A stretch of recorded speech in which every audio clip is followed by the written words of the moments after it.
Audio Jungle.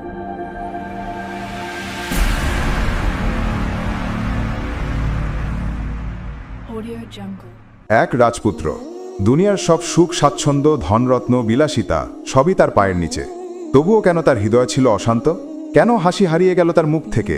চিকিৎসকরা ব্যর্থ, বাদশাহ হতবাক। অথচ এক দরবেশের মুখের কয়েকটি বাণী বদলে দিল তার পুরো জীবন। আজ আমরা শুনব সে হৃদয় বিদারক ঘটনা, যা শিখিয়ে দেয় দুনিয়ার ঐশ্বর্য নয়, বরং আল্লাহর স্মরণেই মেলে প্রকৃত প্রশান্তি। আব্বাসীয় সাম্রাজ্যের ইতিহাসে হারুনুর রশিদ এমন এক নাম, যিনি দুনিয়া জুড়ে রাজকীয় ঐশ্বর্য, জ্ঞানচর্চা ও সংস্কৃতির জন্য সুপরিচিত ছিলেন।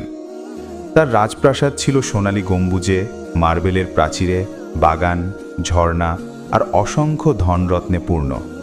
কিন্তু মানুষ যত ধনী হোক, যত ক্ষমতার অধিকারী হোক না কেন, দুনিয়ার সুখ সুবিধা সবসময় অন্তরের শান্তি এনে দেয় না।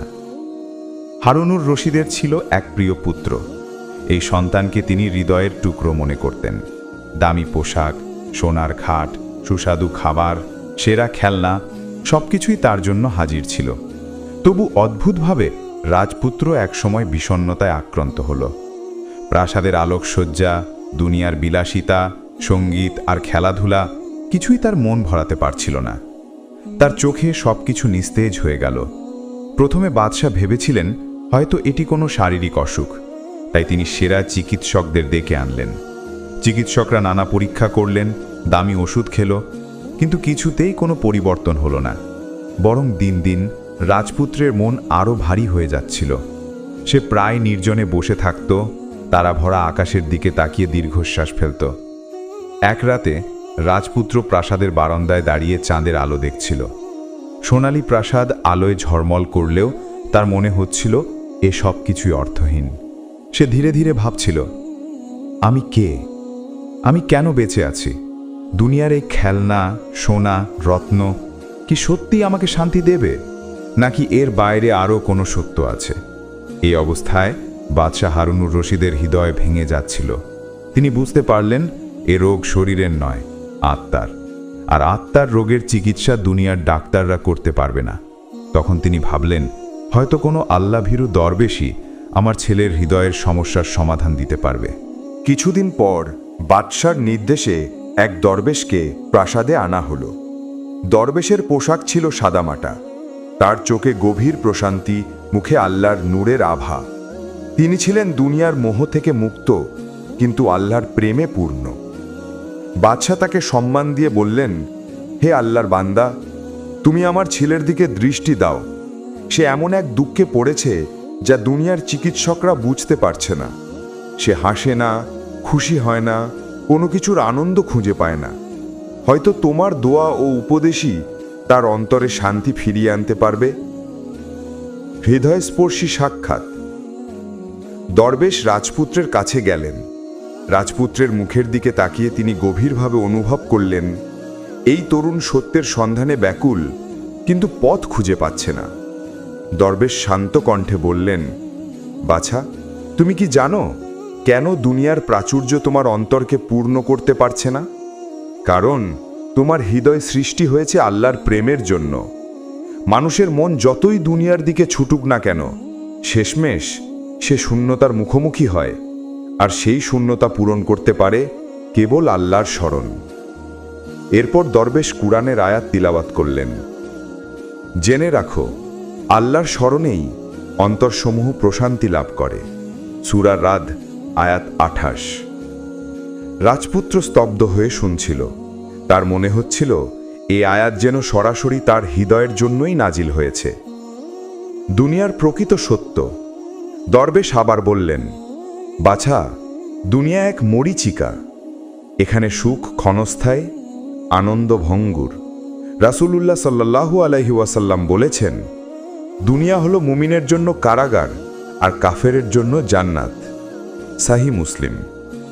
তুমি রাজপুত্র, অথচ মনে হচ্ছে তুমি কারাগারে বন্দী। কারণ আসল মুক্তি তো দুনিয়ার সুখে নয়, বরং আল্লাহর আনুগত্যে। এই কথা শুনে রাজপুত্রের চোখ ভিজে উঠল। সে ফিসফিস করে বলল, হুজুর, আমি বুঝতে পারছি। আমার অন্তর যে প্রশান্তি খুঁজছে তা কোনো রত্ন সম্পদে নেই। আমি চাই সেই প্রশান্তি, যেটা আপনি পেয়েছেন আমাকেও শিখিয়ে দিন কিভাবে আমি আল্লাহর প্রেমের পথে চলতে পারি। দরবেশ মৃদু হাসলেন। তিনি আল্লাহর শুকরিয়া আদায় করলেন, কারণ এক রাজপুত্রের অন্তরে হিদায়াতের আলো জ্বলে উঠেছে। তিনি বললেন, সন্তান, প্রথমেই তুমি আল্লাহর কাছে তওবা করো, তার সামনে চোখের পানি ঝরাও, কোরআন পড়ো, নামাজে দাঁড়াও, দোয়া করো। দেখবে তোমার অন্তর শান্ত হয়ে যাবে। কারণ রাসূলুল্লাহ সাল্লাল্লাহু আলাইহি ওয়াসাল্লাম বলেছেন, নিশ্চয়ই দেহে একটি মাংসপিণ্ড আছে, যদি তা সঠিক থাকে তবে পুরো দেহ সঠিক থাকে, আর যদি তা নষ্ট হয়ে যায় তবে পুরো দেহ নষ্ট হয়ে যায়। জেনে রাখো, সেটি হলো হৃদয়। সহিহ বুখারী ও মুসলিম। রাজপুত্র অবাক হয়ে দরবেশের দিকে তাকিয়ে থাকল। তার মনে হচ্ছিল আজই সে জীবনের প্রকৃত অর্থ খুঁজে পেয়েছে।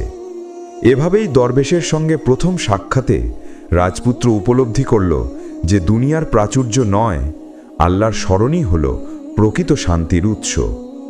কিন্তু এ যাত্রা তো সবে শুরু। পরবর্তী দিনে দরবেশ তাকে ধৈর্য, তাওহীদ, নামাজ ও আখিরাতের বাস্তবতা শেখাবেন, যা তার জীবনে আমূল পরিবর্তন আনবে। রাজপুত্রের হৃদয়ে দরবেশের প্রথম বাণী আগুনের মতো জ্বলে উঠল, কিন্তু সেই আগুন ছিল হিদায়েতের আলো। সে যেদিন প্রথম আল্লাহর স্মরণ ও দুনিয়ার মোহের ক্ষণস্থায়িত্ব সম্পর্কে শুনল, সেদিন থেকে তার ভেতরে এক নতুন জিজ্ঞাসা জন্ম নিল। আমি কিভাবে সেই শান্তি পাব? আমি কিভাবে আল্লাহর কাছে ঘনিষ্ঠ হব? দরবেশের শিক্ষা শুরু। দরবেশ তাকে ধীরে ধীরে বোঝাতে লাগলেন, সন্তান, হৃদয় হল আল্লাহর নূরের আসন। যদি হৃদয় পরিষ্কার থাকে তবে সব কিছু আলোকিত হয়, কিন্তু যদি হৃদয় অন্ধকার হয় তবে দুনিয়ার সব রত্ন তাকে আলোকিত করতে পারে না। এজন্য প্রথম কাজ হল নামাজ। এরপর তিনি আয়াত তিলাওয়াত করলেন। নিশ্চয়ই নামাজ অশ্লীলতা ও মন্দ কাজ থেকে বিরত রাখে। সূরা আল আনকাবুত আয়াত ৪৫। তিনি বললেন, নামাজ হলো এমন এক দাওয়াই যা মানুষের অন্তরকে শান্ত করে। তোমার হৃদয়ের অসুখের ওষুধ এটাই।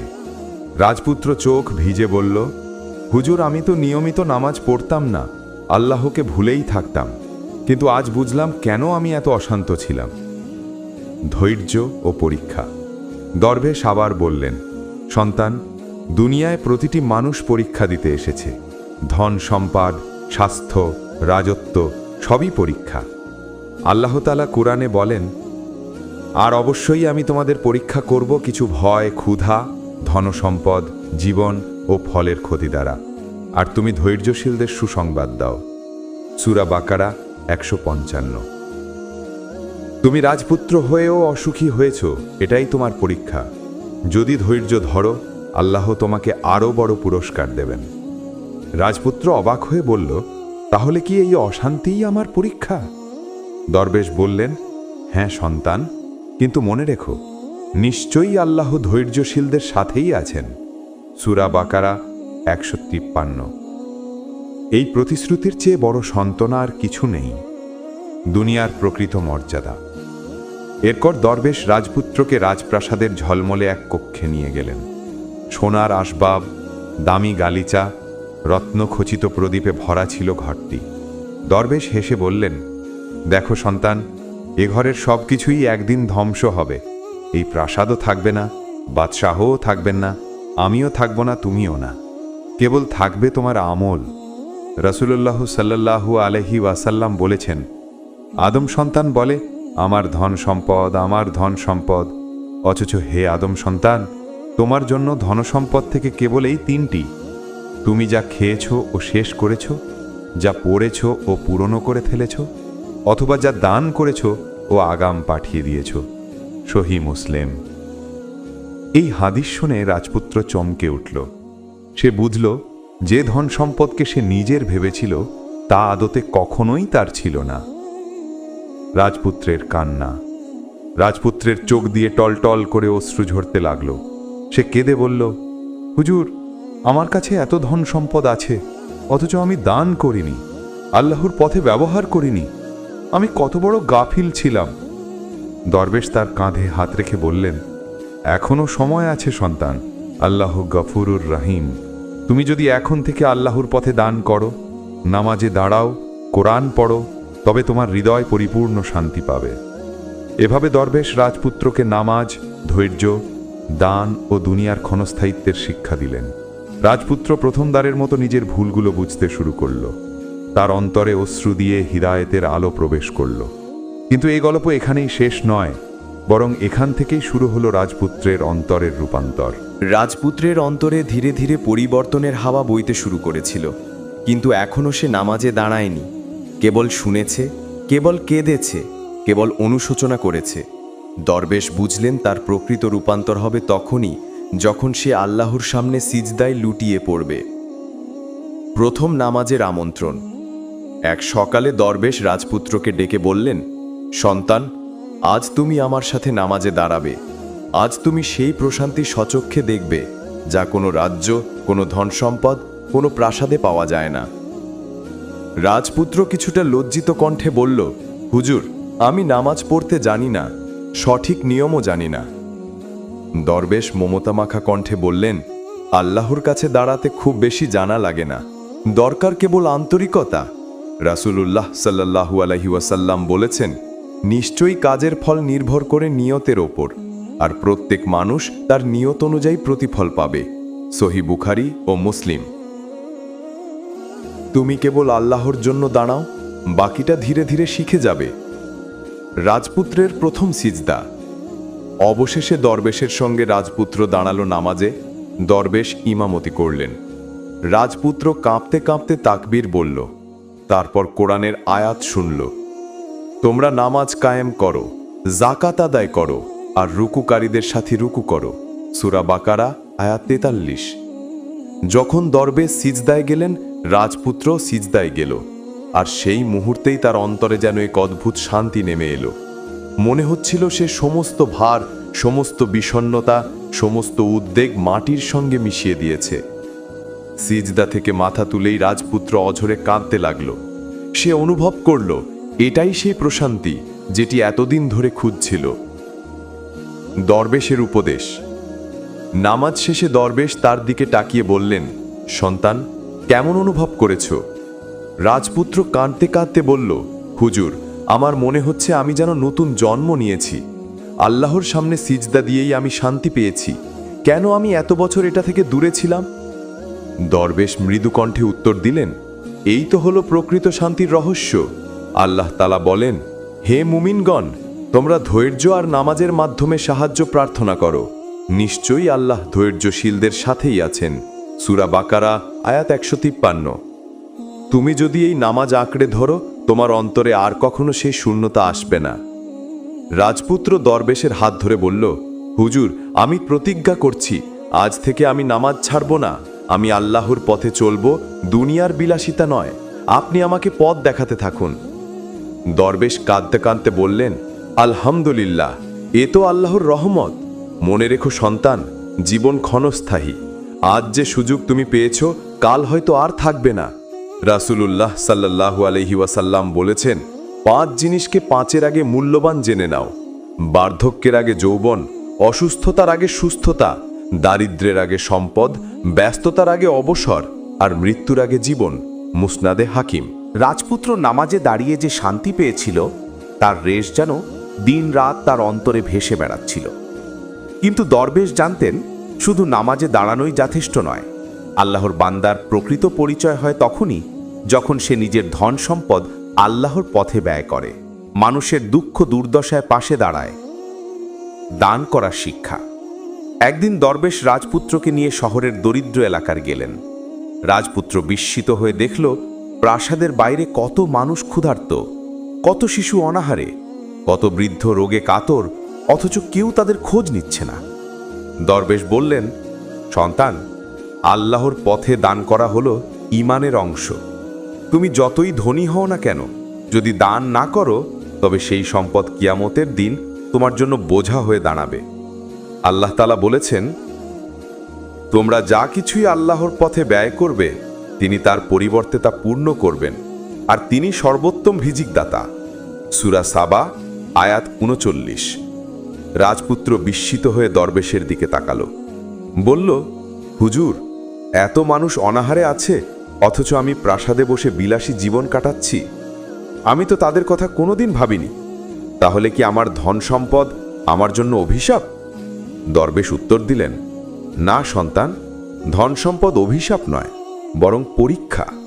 যদি তুমি তা আল্লাহর পথে ব্যয় করো তবে এটি জান্নাতের কারণ হবে, কিন্তু যদি কেবল দুনিয়ার ভোগে খরচ করো তবে কিয়ামতের দিন এটি শিকল হয়ে তোমাকে আঁকড়ে ধরবে। প্রথম দান। দরবেশ রাজপুত্রকে বললেন, আজই কিছু দান করো, মানুষের কষ্ট লাঘব করো।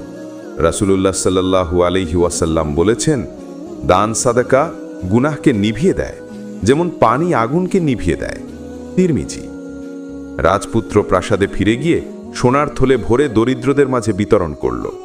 যখন প্রথম থলেটি সে এক ক্ষুধার্ত পরিবারকে দিল, সেই পরিবারের চোখের পানি দেখে রাজপুত্রের হৃদয় কেঁপে উঠল।